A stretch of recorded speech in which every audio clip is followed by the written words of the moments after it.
चलो, nerve poisons को समझने के लिए हमें इंसेक्ट्स के नर्व सिस्टम पे काम करना पड़ेगा। तो अब हम करने जा रहे हैं इंसेक्ट का नर्व सिस्टम। ठीक है, so welcome to my channel Tanvi agrochemicals. और आज है पार्ट 3 की बारी। मैंने पीछे तुम्हें मोड ऑफ एक्शन मतलब मोड ऑफ क्लासिफिकेशंस करी थी, जिसमें मोड ऑफ एक्शन का मैं इन जनरल इंट्रोडक्शन दे रही थी। 5 क्लासेस हमने उसमें करी थी। अब नर्व पॉइजन को समझने के लिए इंसेक्ट का नर्वस सिस्टम का छोटा सा चीज समझते हैं, जिसमें मैंने यहाँ पे एक डायग्राम सा ड्रॉ किया हुआ है। ये मैंने बनाने की कोशिश की है एक नर्व सेल। एक नर्व सेल चाहे अब मतलब एग्रीकल्चर में तो यू विल नो, बायोलॉजी पढ़ी है तो काफी बच्चों को पता होगा, पर चलो छोटी सी रिवीजन करने में क्या ही प्रॉब्लम जाती है। ये नर्व सेल है जिसका ये सेल है, ठीक है, और ये एक्सॉन की बॉडी है, ठीक है, और ये लास्ट में जो बना हुआ है, okay, that is the tubules. ये एक टिब्यूल एक नर्व सेल का ये दूसरे नर्व सेल्स के, ठीक है, डेंड्रियोइड्स से जाके मिलता है। ओके, अगेन ये एक पूरा न्यूरॉन है, ये एक दूसरा न्यूरॉन है। इन दोनों के बीच में जो कनेक्शन आ रहा है, उस कनेक्शन, उस मोड ऑफ कनेक्शन को साइनॉप्सिस बोलते हैं, ठीक है। और ये जो एक लंबी सी डंडी जा रही है जो कि सेल और उसके एंड टर्मिनल्स को ज्वाइन कर रही हैं, उसको एक्सॉन बोलते हैं। ये दो चीजें समझ आई। यहाँ पे सेल होता है, ठीक है, यहाँ पे इसका न्यूक्लियस होता है इस तरह से। मतलब मैंने इसलिए ड्रॉ नहीं किया बिकॉज वो अभी हमें समझने की, मतलब वो बायोलॉजी के अकॉर्डिंग इट्स इंपॉर्टेंट, बट जिस चीज पे हमें समझने की जरूरत है मैंने उतना ही ड्रॉ किया है, राइट। अब यहाँ पे मैंने एक चीज लिखी है, उसको पढ़ते हैं। Nerve impulse, electrical signal that arise from the flow of sodium and potassium ions through cell membrane. Action potential, no flow, resting potential. तो ये देखो जी, ये तुम्हारा पूरा सेल है। इसके सबसे बाहर की लेयर तुम्हारी सेल मेम्ब्रेन है, ये चीज समझ लो, ठीक है। अब ये जो सेल है ना, इसके बीच में देखो, फिजिक्स में पढ़ा पोटेंशियल, यानी जहां पे चार्ज का डिफरेंस होगा वहां पोटेंशियल होगा। तो किसी का भी ब्रेन है लिविंग ऑर्गेनिजम्स में, उसमें चार्ज फ्लो करता है, ठीक है।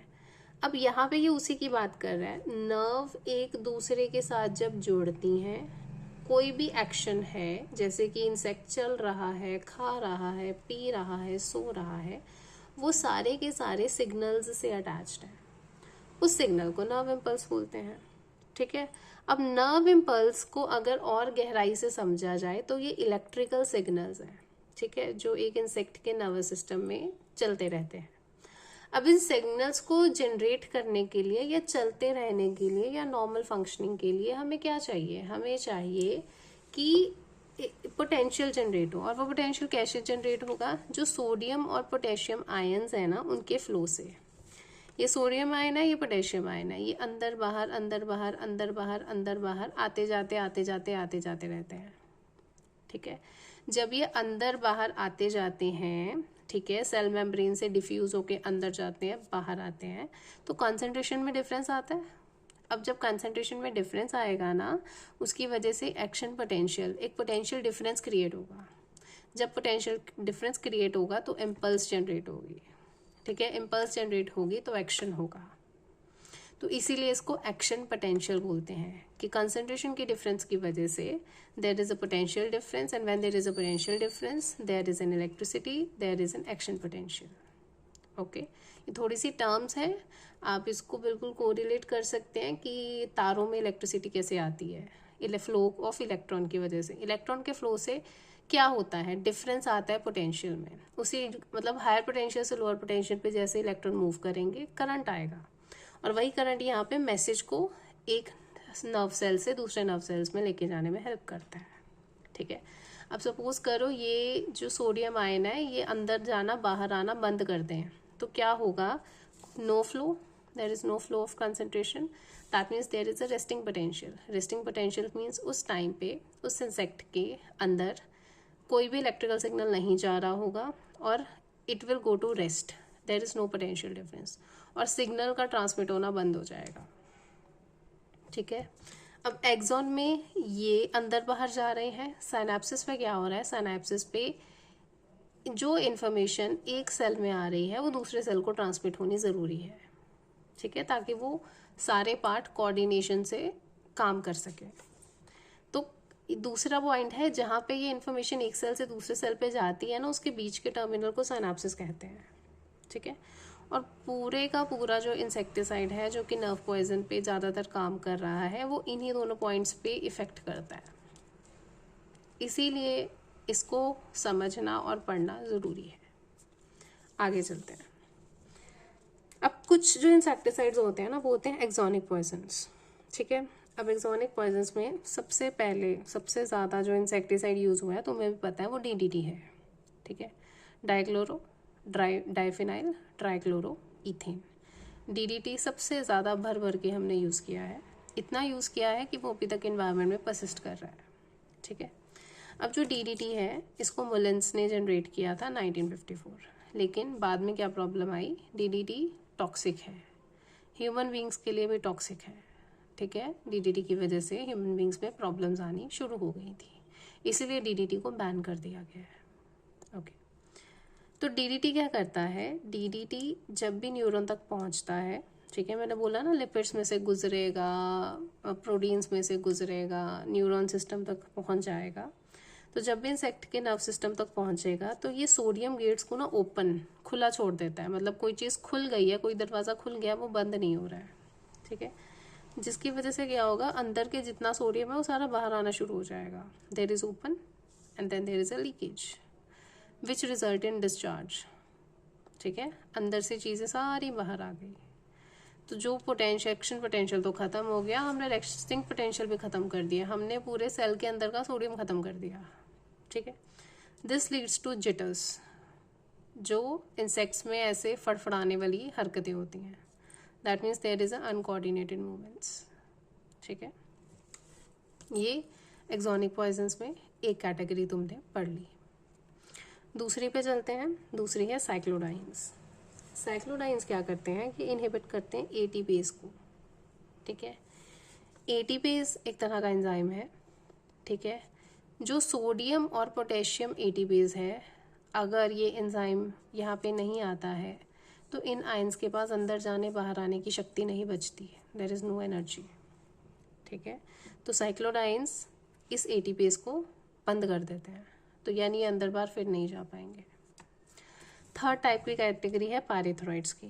पायरेथ्रॉइड्स सोडियम और पोटेशियम चैनल में खुद जाके लग जाते हैं और ऐसे परमानेंट लगते हैं कि सोडियम और पोटेशियम फिर इनको हटा नहीं पाता, रॉड ब्लॉक हो जाती है, कोई पोटेंशियल आ नहीं पाता। Again there is a uncoordinated movement, insect मर जाता है, जिटर्स और फिट्स, ठीक है। Next is synapsis. मैंने बोला ना, एक सेल से दूसरे सेल में जो इन्फॉर्मेशन जानी है वो साइनेप्सिस के थ्रू जानी है। अब एक्सोन पे काम करने वाले हैं DDT, साइक्लोडाइंस और पायरेथ्रॉइड्स। अब साइनेप्सिस पे देखते हैं। साइनेप्सिस पे क्या होता है, there is transmission of message from one cell to another by synapsis. Synapsis उस जगह को बोलते हैं जहाँ पे एक सेल दूसरे सेल से क्या करेगा, टच में रहेगा, ठीक है। यहाँ पे केमिकल रिलीज होता है एसिटाइल कोलिन, ठीक है, और वही इंफॉर्मेशन को पास ऑन करने में हेल्प करता है। अब सबसे पहले हम बात करते हैं निकोटीन की, या फिर निकोटीन सल्फेट की, या फिर सल्फेट की, या फिर नियोनिकोटिनॉइड्स की, या फिर स्पाइनोसिन्स की।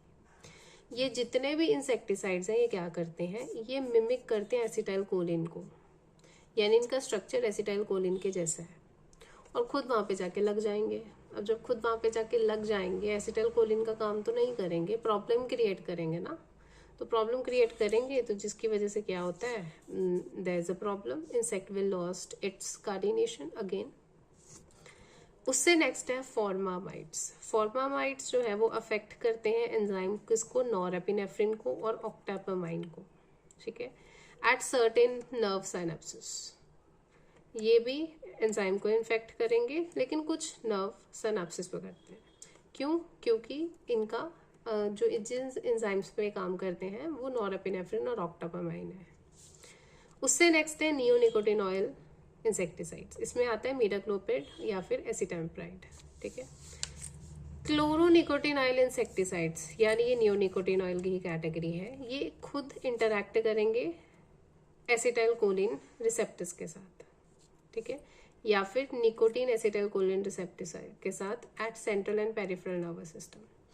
देखो, सिस्टम, बायोलॉजिकल सिस्टम में अगर कोई भी एंजाइम जनरेट हो रहा है, उसका एक रिसेप्टर भी होगा जहाँ पे जाके उसको लगना होगा, और वो जब वहाँ पे जाके अटैच हो जाता है तो सेल अपनी नॉर्मल फंक्शनिंग कर पाता है। लेकिन सपोज करो इंसेक्ट की बॉडी में इमिडाक्लोपिड आ गया, ठीक है, तो इमिडाक्लोपिड खुद रिसेप्टर्स पे जाके लग जाएगा। अब जब खुद से रिसेप्टर्स पे जाके लग जाएगा तो एसिटाइल कोलिन उसको नहीं रिमूव कर पाएगा, and again there is a problem in insects. उससे नेक्स्ट है फिप्रोनिल, ठीक है। फिप्रोनिल एक्ट करता है GABA गाबा रिसेप्टर्स पे, ठीक है, जिसकी वजह से there is increase in the chloride ion permeability of neurons, ठीक है। This will stop chloride ion entry. Okay, organophosphorus and carbamates, ये क्या है? Toxic phosphoric and carbonic acid esters है। ये मिमिक करते हैं एसिटाइल कोलिन को, ठीक है। ये रिएक्ट करेंगे एसिटाइल कोलिन एसिटेज के साथ, जिसकी वजह से ये ब्लॉक कर देते हैं एसिटाइल कोलिन की एक्टिव साइट्स को, और जितना भी एसिटाइल कोलिन प्रोड्यूस होता है इंसेक्ट की बॉडी में वो एक्यूमुलेट होना स्टार्ट होता है। किसी भी चीज़ का एक्सेस भी टॉक्सिसिटी कॉज करती है, तो ये फिर से टॉक्सिसिटी कॉज कर देते हैं इंसेक्ट्स में, ठीक है। तो एक बार रिवाइज कर लेते हैं। हमने निकोटिनोन सल्फेट्स, नियोनिकोटिनोइड्स और स्पाइनोसिन पढ़े, जो खुद एसिटाइल कोलिन को मिमिक करते हैं और साइनअप पे जाके लग जाते हैं। फॉर्मामाइड्स ये नॉरएपिनेफ्रिन और ऑक्टापाइम के एंजाइम्स को अफेक्ट करते हैं। इमिडाक्लोपिड और एसिटाम्प्राइड, ठीक है, ये क्या करता है? ये निकोटीन एसिटाइल कोलिन रिसेप्टर्स पे जाके खुद लग जाते हैं, ये रिसेप्टर्स पे जाके खुद लग जाएंगे। फिप्रोनिल ये गाबा गेटेड रिसेप्टर्स पे जाके लग जाएगा, जिसकी वजह से क्लोराइड आयन ज़रूरत से ज़्यादा अंदर, मतलब बिल्कुल अंदर जा ही नहीं पाएगा, खुद वहाँ पे जाके लग गया, and it will stop the chloride ion entry. Organophosphate और कार्बामेट्स, ठीक है, ये एसिटाइल कोलिन को मिमिक कर देते हैं। एसिटाइल कोलिन एस्टिरेज के साथ जाके रिएक्ट हो जाते हैं, जिसकी वजह से जो एक्टिव साइट्स हैं, ठीक है, वो बंद हो जाती हैं, और जितना एसिटाइल कोलिन बॉडी में प्रोड्यूस होता है वो एक्यूमुलेट होना शुरू हो जाता है और इंसेक्ट मर जाता है। ओके, अब लास्ट की ना कैटेगरी में इसके बाद बेसिकली है mode of structure, chemical structure के बेसिस पे, ठीक है। लेकिन पिछले लेक्चर्स में जो हमने पढ़ा था ना फ्यूमिगेंट्स वगैरह, ठीक है, उसमें कुछ चीज़ें और भी हैं जो मुझे आपको बतानी है, ठीक है, और वो ये हैं, जैसे फ्यूमिगेंट्स में हमने एल्यूमिनियम फॉस्फाइड पढ़ा था। उसके अलावा नारकोटिक्स, ठीक है, इंक्लूडिंग नारकोसिस। जब भी हम फ्यूमिगेंट MCPB या फिर एल्यूमिनियम फॉस्फाइड को इंसेक्ट के ऊपर स्प्रे करेंगे तो उसकी वजह से नारकोसिस होता है, that means it will lead to unconsciousness और डेथ, ठीक है। फिजिकल मोड ऑफ एक्शन की बात मैं करूं तो ये फैट सॉल्युबल है। फैट सॉल्युबल होने की वजह से ये फैटी टिश्यू में ना लॉज डिपॉजिट हो जाते हैं, दैट इंक्लूड नर्व शीथ, ठीक है, and lipoproteins of brain. Okay, rotenone की बात करें, रोटिनोन रेस्पिरेटरी एंजाइम इनहिबिटर है। ये एक्ट करता है NAD पॉजिटिव और कोएंजाइम Q के बीच में, ठीक है। ये इनहिबिट करता है इलेक्ट्रॉन ट्रांसपोर्ट प्रोसेस को between reduced diphosphopyridine nucleotide and cytochrome B। Okay, mode of action of chitin synthesis inhibitor, इसका एग्जांपल है benzophenyl ureas, that means diflubenzuron and buprofezin, ठीक है। दो एग्जांपल्स हैं अगेन, बेंजोफिनाइल यूरिया और ब्यूप्रोफेजिन, ये दोनों ही काइटिन सिंथेसिस इनहिबिटर हैं जो हमने पीछे भी पढ़े थे, जिनकी वजह से जो एंडोक्यूटिकल है उसकी इलास्टिसिटी और फर्मनेस में प्रॉब्लम आ जाती है, इलास्टिसिटी चली जाती है। एबॉर्टिव मोल्टिंग एबॉर्ट हो जाती है, ठीक है। मोल्टिंग मतलब इंसेक्ट जो है वो मोल्ट कर ही नहीं पाता, मोल्टिंग बिल्कुल ही खत्म हो जाती है।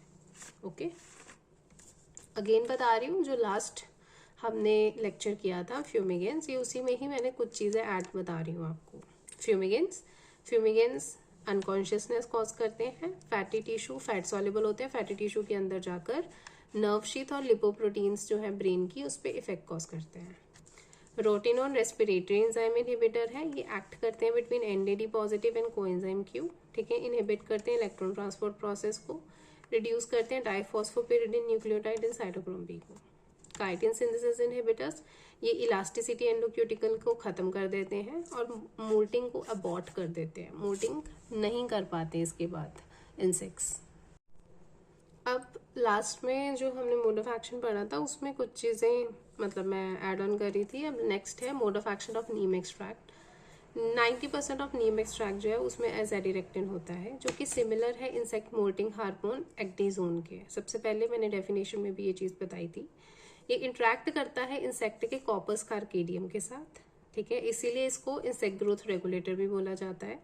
ये सप्रेस करता है फीकंडिटी को, मोल्टिंग को, प्यूपेशन को और एडल्ट फॉर्मेशन, ठीक है। लास्ट में मैंने बताया था आपको NAD काइटिन सिंथेसिस इनहिबिटर भी मोल्टिंग को अबॉर्ट करते हैं और ये भी मोल्टिंग और प्यूपेशन को सप्रेस करता है। नेक्स्ट है mode of action of muscle poison, ठीक है। रियानिन एंड सबाडिला इसका एग्जाम्पल है, रियानिया एंड सबाडिला। ये एक एल्कलॉइड है जो डिसरप्ट करता है excitation membrane of muscles. There is a 10-fold increase in the oxygen consumption that is followed by flaccid paralysis and death, ठीक है। इनकी वजह से मेम्ब्रेन्स में, मसल मेम्ब्रेन्स में एक्साइटेशन होना बंद हो जाती है। जो इंसेक्ट है वो ज़्यादा ऑक्सीजन लेना शुरू कर जाएगा, जिसकी वजह से पैरालिसिस और डेथ हो जाएगा, ठीक है। Mode of action of avermectins. Avermectin जो है वो लेक्टोन्स हैं, मैक्रोसाइक्लिक लेक्टोन्स, जो कि आइसोलेट करते हैं वो स्ट्रेप्टोमाइसिन एवरमेटालिस। मतलब हमने इस नेचुरल ओरिजिन से इनको आइसोलेट किया है। They are agonist of gamma aminobutyric acid, ठीक है। एक होता है एंटागोनिस्ट, एक होता है एगोनिस्ट। एगोनिस्ट वो चीज़ होती है जो मिमिक करती है, ठीक है।